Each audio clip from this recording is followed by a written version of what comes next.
The Wu Tang Clan. This legendary Staten Island-based hip-hop group is responsible for numerous classic albums and solo projects, including perhaps the most influential hip-hop album of all time, depending on who you ask. Formed in 1992, their gritty lyrics about life in New York City, the bombastic energy they display when together, and their unorthodox usage of kung fu movie samples easily made them stand out from the crowd, and also made them a clear contender for a licensed PlayStation 1 game. Wait, really?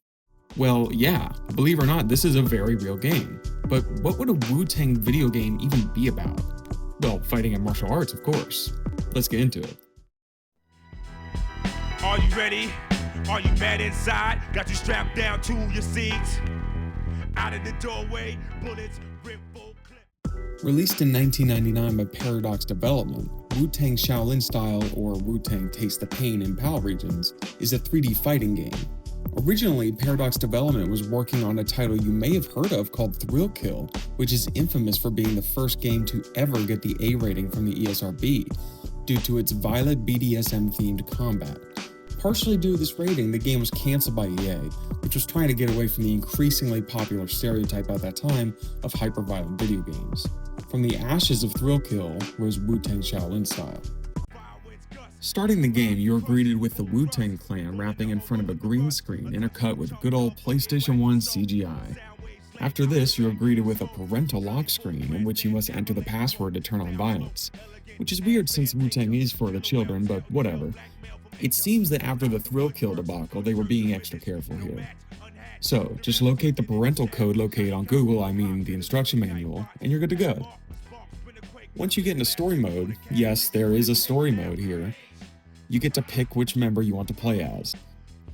RZA, Jizza, Old Dirty Bastard, Inspector Deck, Raekwon, Master Killa, Ghostface Killa, U-God, or Method Man. Each character has their own moves and fatalities along with a unique written backstory to go along with them, though from what I can tell, the actual story of the game is the same no matter who you choose. Old Dirty Bastard's drunken style stands out, and he even wobbles when standing to match. I went with Method Man initially, but I found his movement wasn't working for me, so I eventually swapped to RZA with his 2 swords. Shouldn't Jizza have the swords in this game? Once you choose a member to play as, the story opens with a cutscene in which a guy named Mong Ju is talking to his monks, and us I guess, at a temple somewhere in China. He vows to find the master of the Wu-Tang discipline named Master Shin, who lives in the United States, and force him to reveal the ways of the Wu-Tang so that Mong Ju can become invincible. Then we cut to Master Shin entering his apartment where RZA fails to surprise him and gets egg on his head. Literally. We also learn that RZA's voice acting skills are not as good as his music production skills.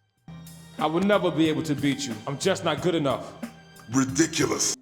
Then, Mong Ju and his goons break into Master Shin's apartment and take him captive, only for Master Shin to use his insane neck strength to straight up break a metal chain and get the upper hand on Mong Ju, only for an unknown woman to come from behind and knock him out. Somehow, RZA senses this, so the Wu-Tang Clan suits up and heads over to the apartment where they find an item left behind by Mong Ju and see his goons running down the alleyway. There's a costume party running through the alley. Mong Zu, The hell you say? What? the old enemy of Shaolin. They've taken Master Zen. We have to help him. World order. World order. World order. World order. Now the game actually begins. Level 1 is Staten Island. You are dropped into a hub area with multiple paths you can take, though sometimes the paths are blocked off in a way where you are forced to do them in a certain order. Entering the first path, you get a loading screen that shows your character running down a long hall with a bit of flavor text and sometimes a hint. Once you defeat a stage, you get a similar loading screen showing your character running back to the hub, but this time you're greeted by a screen showing a bunch of circles or chambers. How many chambers? Well, 36 of course. But what are chambers in this game? Chambers are basically mini tasks that you can perform while going through the game. Some you'll get automatically just by progressing, whereas others are pretty tricky. So, the point of the game is to rescue Master Shin and defeat Mong Ju, collecting these chambers as you go. At this point, the game is pretty easy. Just beat everyone up and you win. Sometimes for more difficult enemies, you'll be joined by an AI Wu-Tang teammate. The gameplay isn't too dissimilar from other fighting games such as Mortal Kombat, with a long moveset and unique fatalities for each member. You have a health bar, lives, and an energy bar. Once the energy bar is full, you can press all 4 face buttons at once to double your damage output for a short period of time.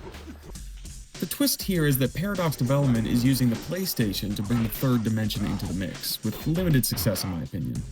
The fighting areas are, without exception, very tight, and usually it feels like you're just playing a standard 2D fighting game, but with an extra direction to dodge into. In the Staten Island levels, you can pretty much just kick and punch your way through with a dodge or block here and there, and get through just fine.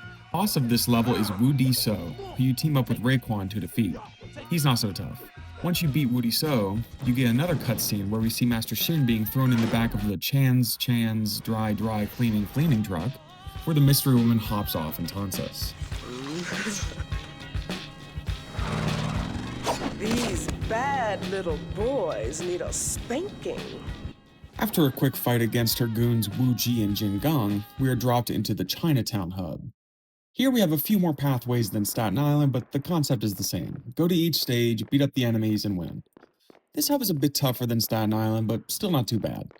The final area in this hub has you stand your ground against infinitely respawning ninjas for 2 minutes while the rest of the Wu Tang Clan boards a plane to China. This might sound difficult given it's 3-on-1 the entire time, but with 4 lives, as long as you move around a lot and remember to guard, it's not too bad. Once the 2 minutes are up, we are greeted by a cutscene showing the Wu Tang Clan flying to China on Shaolin Airways. Meanwhile, in China, Master Shin is being tortured by Mongju to get the mysteries of the Wu Tang out of him. Mongju brings down a torture device and starts cutting into Mongju before quickly stopping it, after seeing that the secrets of the Wu Tang are just tattooed onto his chest apparently. Okay. So Mongju instead decides to skin him alive, which finally gets him the secrets of the Wu Tang on his gross skin parchment. Finally, we arrive in China at the final hub with 4 pathways, although they are blocked off such that you must complete them in a particular order. This is where the game starts to increase in difficulty exponentially. Up to this point, there have been some challenging areas here and there, but for the most part, if you've played a fighting game before, you can get through them pretty easily. First, you must face 3 Swung Daos, and they don't mess around.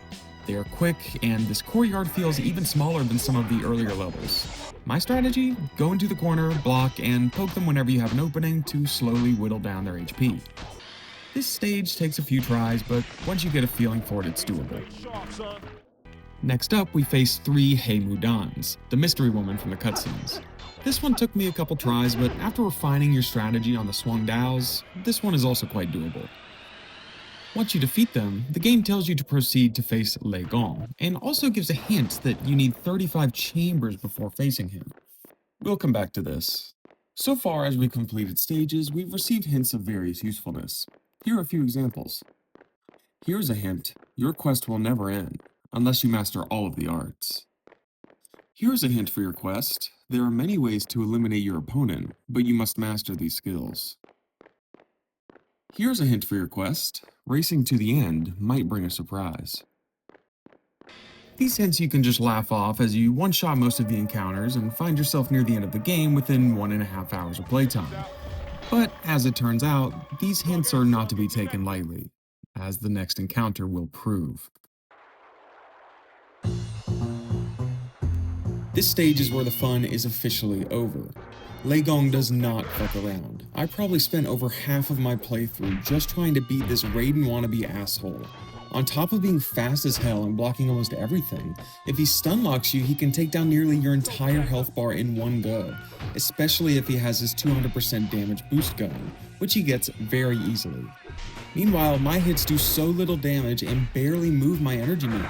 The only times I ever got enough energy to activate my energy meter, I was dead the next hit. And it definitely doesn't help that you have to hit all 4 face buttons at once to do it. With how fast this guy is, by the time you've activated it, he's already punching you and you're dead. Fortunately, you do get 6 lives to try and beat him. Not that it helps though, since he gets 6 too. This fight is where some of the game's flaws that are easy to overlook when the fights were easier start to become apparent. Thus far in the game, I've been using basic attacks for the most part, partially because I didn't need to learn anything more advanced, and partly due to what I believe is one of the biggest flaws in this game. You cannot access a move list from the pause menu. Not during a fight, not in the hub, no. You must return to the main menu and go into practice mode. Practice mode is useful as you can practice moves on an opponent and even set the opponent to attack in certain ways or just stand there depending on what you're going for. But how hard would it have been to just add the move list to whoever you were playing as to the pause menu? It'd be such a simple addition that would instantly improve the game. And look how long the move list is. If you don't have it memorized, you either need to write it down or go back to the main menu and into practice mode. So that's what I did. I consulted the move list and started learning some more advanced techniques. This is when you notice the second biggest issue with this game. The advanced moves are very hard to pull off consistently. There are several moves where you need to hit 3 face buttons and sometimes a direction on the D-pad at the exact same time. How am I supposed to do that consistently using a thumb? Do the devs at Paradox Development hold a controller differently or something? Well, they might have something of an excuse since this game was actually released with its own custom PlayStation 1 Wu Tang themed controller. Although, from what I can tell, this controller was actually worse to use than a standard PlayStation 1 controller and was meant more as a collector's item than something to be regularly used. And given the prices on eBay, that certainly still seems to be the case. Regardless, what I ended up doing is holding the controller differently to give me a better angle to hit the right buttons at the right time. And yes, I play with the DualSense. But the biggest fuck you in all of this is that R1 and R2 are not even used at all. Why am I trying to smash all 4 face buttons at once to try and activate my energy meter when these are perfectly good buttons not even used on the controller? And yes, the Wu Tang controller also has those back buttons, so they can't use that excuse.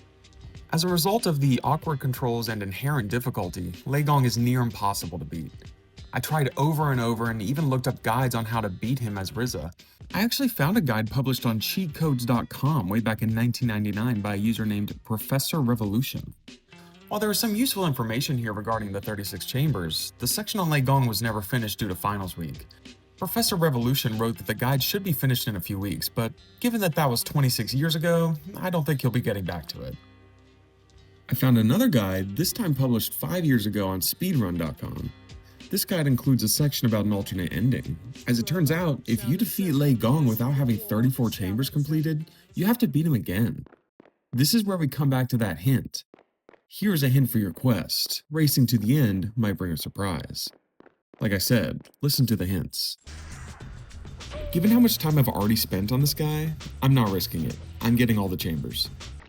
Like I said, most of them are pretty easy and some you get just by playing the game. The main exception being the hit combos. There's one chamber that to unlock you must achieve an 11-hit uninterrupted combo on an enemy. This might not sound that bad, but unless you can keep them in the air for a long period of time, it's near impossible. You need to keep the opponent on the wall and in the air as long as possible as you hit them.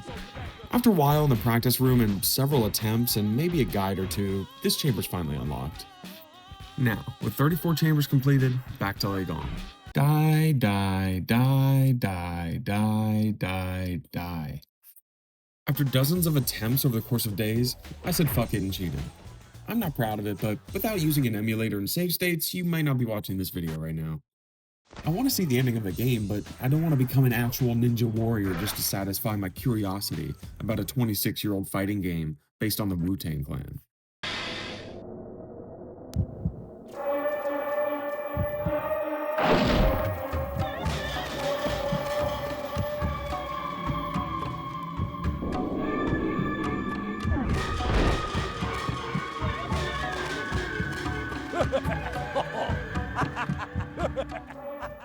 Once we finally beat Lei Gong, we have collected our 35th chamber and can advance to the final boss, Mengju. He seems to be about as difficult as Lei Gong, but instead of 6 lives, he has 9. I gave it a few tries, but my fingers hurt, and I'm trying to make a video here. Once you beat Mengju, he traps the Wu Tang Clan in a room with him and activates a gas bomb as a last resort to try and take them out. Who's your daddy now, boy? RZA remembers the bomb he got from the apartment in Staten Island, looks at, oh my god, is that a skin lamp? What's the matter with this guy? Anyway, RZA shoves the bomb in Mengju's mouth, and meanwhile, I guess the other members got the door open somehow, and they all run out as the temple blows up. Finally, we see Master Shin smiling at us from the clouds as RZA lets the skin lamp float up to him. The end.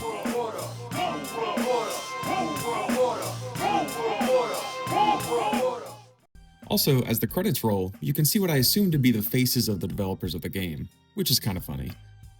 So, is Wu Tang Shaolin Style a good game? Well, the music's great, of course. No surprise there. There are multiple songs that the group made specifically for the game, and RZA even produced most of the instrumentals, so that's pretty cool. And when the music hits, it hits.